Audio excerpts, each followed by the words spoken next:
Hey everybody, this is a video just to show you how to repair a Hotpoint washing machine that has flashing lights. You'll see here the lights are going bananas, flashing like lunatics. The problem with this is it's a capacitor on the PCB board. Stay with me, it sounds like it's very complicated, but it's not. It's something that can be repaired relatively easy. No matter what you press here, it's just they just won't go off. It's a problem with the PCB board. So look, first things first, plug out your machine, which I'm going to do now. Okay. Plug out your machine, and it's plugged out now. Okay.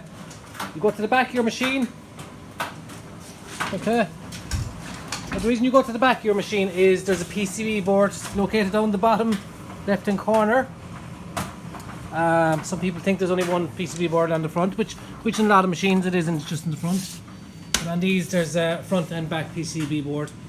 So it's always the back one that goes 99% of the time anyway. Okay, so you have a cap on it. This cap I just took off there some minutes ago, but you have this cap here. You just pull that off. Okay. You'll have a Phillips head screwdriver here, or screw even. Get your Phillips head screwdriver. Okay, take that off. Take that screw off. Sorry now if the camera is a bit dark, but I'm in behind the machine. Okay, that screws off. Keep the screws safe. Do you remember where to go? You have this panel here as well. Sometimes in the normal machines you'll have a panel that goes up over here. Same thing, take off the screws. Your PCB board will be in the same place. So what I'll do is I'm doing this all with one hand now, so bear with me. We'll have 3 screws, I think, is hold these in place. One screw there, one here, and one just down to the bottom left, or just over to the left of this, a bit lower. Okay, 2. This is how you access your PCB board.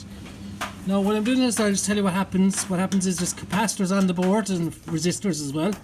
But there's a capacitor on them. Always the same capacitor goes. It's the C17 capacitor. Now, if you know someone who does soldering, capacitors are very cheap, about 30 cents each. If you know someone who does soldering, you could order a capacitor and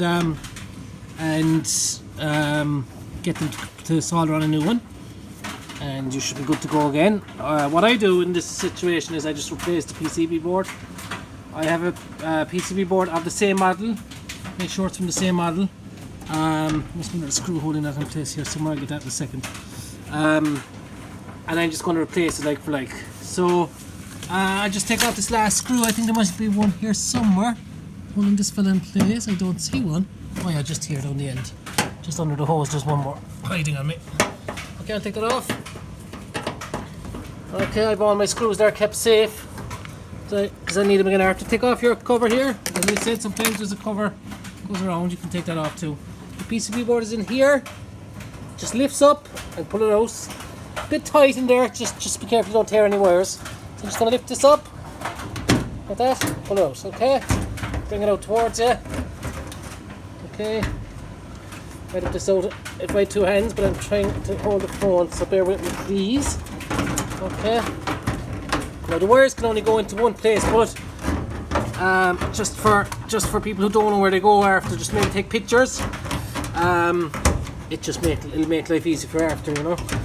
Now I'm just going to put the phone down there for 1 second just to get this out. Okay. I'll try and balance it so you can see what I'm doing. Of course I won't. Okay. Now I just want to get this board out without tearing any wires, of course. Okay.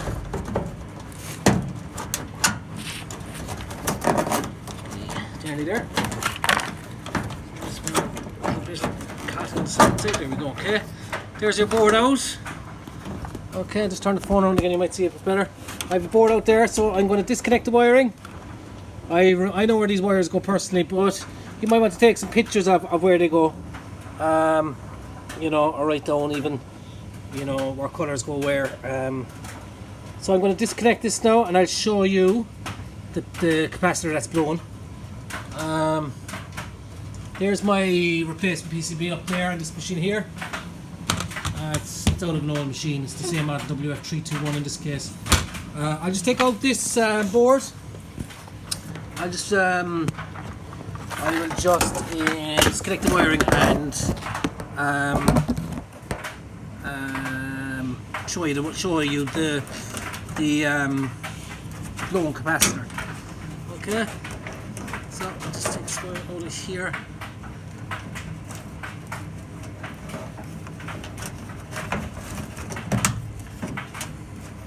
Tricky, it's a bit tight, but there you go. Just take it out of the clips, the wiring. As I said, take pictures. If you're unsure where they go after, I know where they go because I've changed so many of the bloody hooks. But anyway, they're a good machine. They're worth keeping going. So just pull out your wiring, okay? Just remembering where they go, as I say. Okay, that one out. And these two here, okay? 1 and 2. I'll just take the phone up. You get a bit more light here now up here. So this is your board that's out. Now, you don't have to check it. I mean, if you're just replacing the board, just replace it. If you're getting the capacitor fixed, just check the capacitor on it. As I said, a C17 capacitor is the common one that goes in it. So I will just open it up and have a look. Okay, so what you do is just open the clips there, just clips there, it just pops open. I just see, can I put the phone there just for a second? Hopefully it'll balance again. Just open your clips. Okay. You mightn't see it very clear now, the capacitor in the video. Here we go. I'll just hold the phone up again, you might see better. These are capacitors. This is the C17 capacitor.